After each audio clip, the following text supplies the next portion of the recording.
Assalamualaikum do'stlar. Sizlar 2020-yilda ishlab chiqarilgan Econox mashinamiz bor.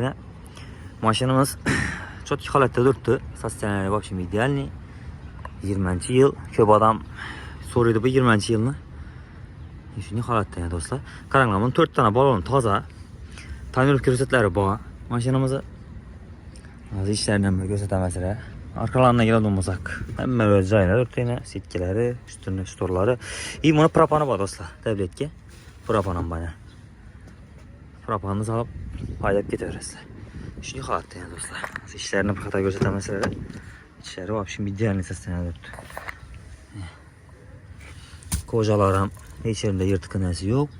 Ximsiga bo'lib ishlari polnisti liklari. Ximsiga bo'lib bulaşması uchun ko'lankadan gizib ko'pmish. Ya negatifda polirovka ham bo'lgan do'stlar. Chiroyli deb polirovka urilib, polarga harakat deb skotchlarni yopishtirib. Shunday deb ko'pmiz yana. Shunday holatda. İçlari 109 000 kilometr yuribdi do'stlar. 100%. Salom yaxshimsan, saqlashim bola. Şimdi do'stlar. Econox 20-yil 109 000 kilometr yuribdi. 4 tane balonu toza.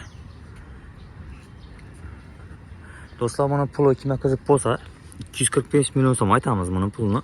Kelishib beramiz. Keyin 50 million so'm puli bor odamga kreditdan chiqarib beraveramiz. 50 million so'm pullarni olsa kelib meni ketaverasizlar mashina. Balonlar toza dedim, tonirovka ko'rsatlari bor dedim, propallari bor.